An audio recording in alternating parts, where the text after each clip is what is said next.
का gravitation chapter का question answer. ठीक है, इसमें 29 क्वेश्चन है, हिंदी से भी लिखा और इंग्लिश से भी। ये देखिए इंग्लिश से लिखा हुआ पहले और हिंदी से भी लिखा हुआ है। आप लोग स्क्रीनशॉट ले लीजिए और इसको देखिए, सॉल्व करने की कोशिश कीजिएगा। तो चलिए देखते हैं, इस पेज में हम लोग सॉल्व करते हैं। पेज को हम लोग वाइट कर लेते हैं, बिल्कुल जूम आउट करके। ठीक है, तो देखते हैं पहला क्वेश्चन है what is the gravitational force. तो ग्रेविटेशनल फोर्स यानी गुरुत्वाकर्षण बल क्या है।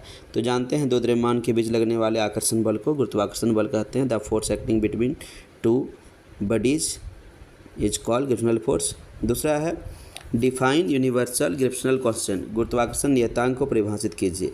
तो क्या बोल सकते हैं, it is the numerical value of force of attraction between unit mass placed at unit distance. जब एकांक द्रव्यमान के पिंड, ठीक है, 1 मीटर की दूरी पर स्थित हो, इसके बीच जो बल लगता है उसको गुरुत्वाकर्षण नियतांक कहते हैं। ठीक है, why G is called universal gravitational constant, right its unit. ठीक है, तो गुरुत्वाकर्षण नियतांक को सार्वत्रिक नियतांक क्यों कहते हैं। तो इसका कारण ये है कि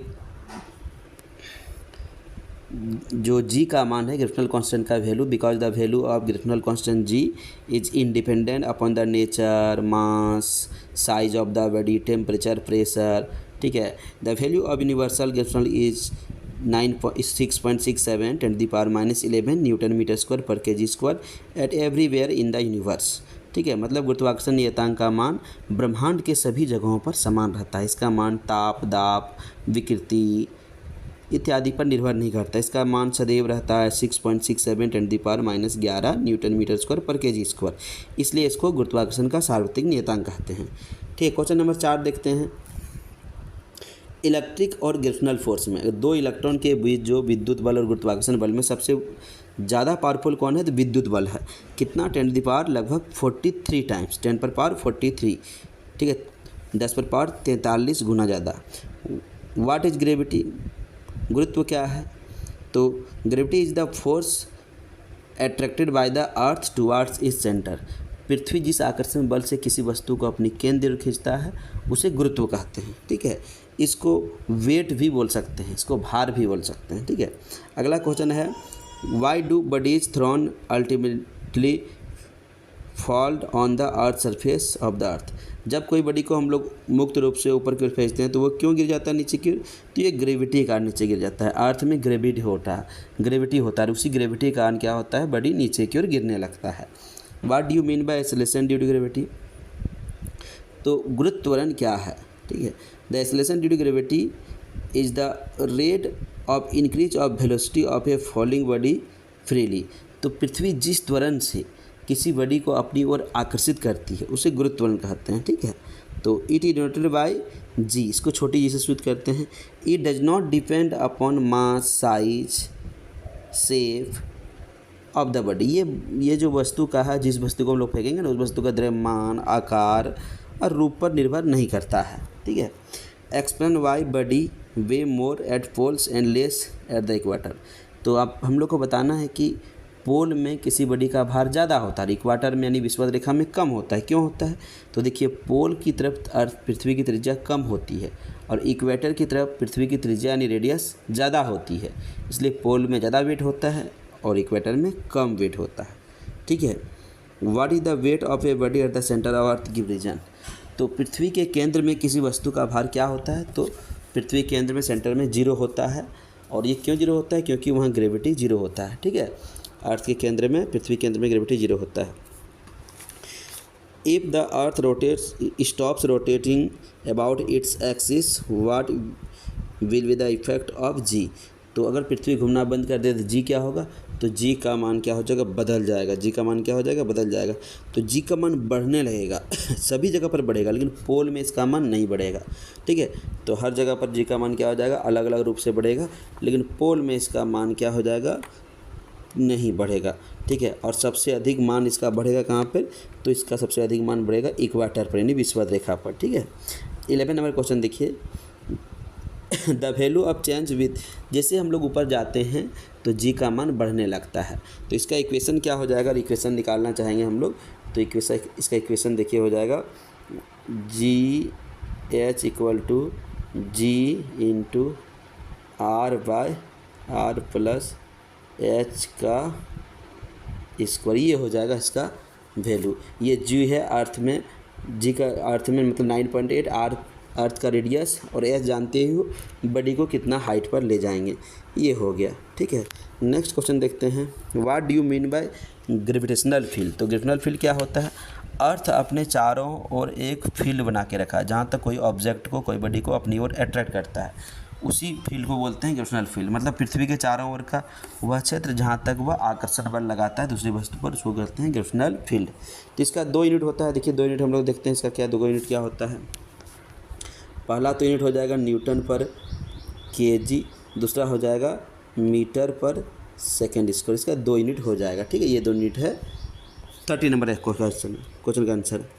right down the formula of intensity of gravitational field. तो इंटेंसिटी का क्या फॉर्मूला होता है, देखिए लिखते हैं इसका, देखिएगा ध्यान से। तो आई इक्वल टू हो जाएगा G M by R square. देखिए जी क्या है, ग्रेविटेशनल कांस्टेंट, एम क्या है मास ऑफ अर्थ, आर क्या है रेडियस ऑफ अर्थ, ठीक है, और आई क्या है इंटेंसिटी मतलब तीव्रता, जी क्या है गुरुत्वाकर्षण का सार्वत्रिक नियतांक, एम क्या है पृथ्वी का द्रव्यमान, आर क्या है पृथ्वी की त्रिज्या। तो इस तरह से हम लोग निकाल सकते हैं। ठीक है, नेक्स्ट में रिलेशन ही लिखना है हम लोग को। तो चलिए देखते हैं रिलेशन क्या है। 14 नंबर क्वेश्चन, ठीक है, 14 नंबर क्वेश्चन हम लोग नेक्स्ट पेज में हो जाएगा। चलिए नेक्स्ट पेज में देखते हैं हम लोग, 1 मिनट। ये देखिए 14 नंबर क्वेश्चन हम लोग का है, right down the formula of इंटे हो गया। 15 नंबर क्वेश्चन है और रिलेशन लिखना है। तो रिलेशन क्या हो जाएगा, आई इक्वल टू हो जाएगा minus D V by D R, ये हो जाएगा relation, I equal to minus D V by D R होता है। ठीक है, question number next 16, what do you mean by escape velocity. तो पलायन वेग क्या है, देखिए पृथ्वी से कोई ऑब्जेक्ट को हम लोग ऊपर फेंकेंगे और वापस पृथ्वी पर ना आए, मतलब पृथ्वी से पलायन कर जाए, भाग जाए, एस्केप हो जाए, तो कितना वेलोसिटी से बॉडी को फेंकेंगे।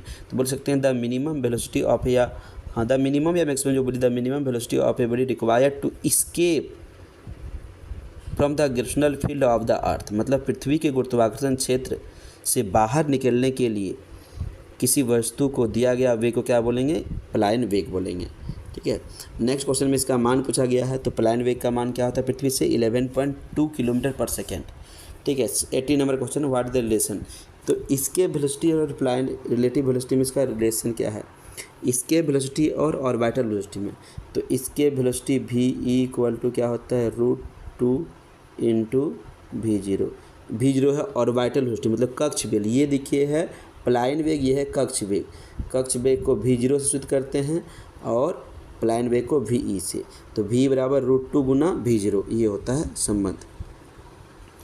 18 तक हम लोग का हो गया। 19 नंबर देखिए, पलायन वेग का मान कितना होता है, सॉरी कक्ष वेग का मान क्या होता है। कक्ष वेग यानी रिवॉल्व, इसका होता है 8 किलोमीटर पर सेकेंड, और इसका टाइम पीरियड कितना होता है, स्पीड कितना होता है, इसका समय कितना होता है, आवर्तकाल कितना होता है, तो 84 मिनट होता है, 84 मिनट होता है। ठीक है, तो चलिए देखते हैं हम लोग का 19 हो गया। 20 नंबर हम लोग देखते हैं। 20 नंबर क्या क्वेश्चन है, where is the value of potential energy is maximum. तो इसका वैल्यू क्या होता है, इन्फिनिट में मैक्सिमम होता है। इन्फिनिट में क्या होता है, इसका वैल्यू मैक्सिमम होता है। मैक्सिमम कितना होता है, 0 होता है। अर्थ में इसका होता है नेगेटिव में वैल्यू, इसलिए उसको मिनिमम बोलेंगे। अगर अर्थ में क्या होता है, पोटेंशियल एनर्जी का वैल्यू माइनस में होता है, ऋणात्मक होता है, जो न्यूनतम होता है। तो पोटेंशियल एनर्जी का वैल्यू मैक्सिमम कहाँ होता है, इन्फिनिट में होता है, और वो इन्फिनिट में इसका वैल्यू कितना होता है, 0 होता है। अगला क्वेश्चन है, right the equation of gravitational kinetic energy and gravitational potential energy. तो ग्रेविटेशनल काइनेटिक एनर्जी का फॉर्मूला क्या हो जाएगा, के इक्वल टू GmE/2r। देखिए हम यहाँ लिख देते हैं इसका फॉर्मूला, Gm छोटी m/2r, ये काइनेटिक एनर्जी का फॉर्मूला हो गया। ठीक है, और यही पोटेंशियल एनर्जी का फॉर्मूला लिखेंगे तो क्या लिखेंगे हम लोग,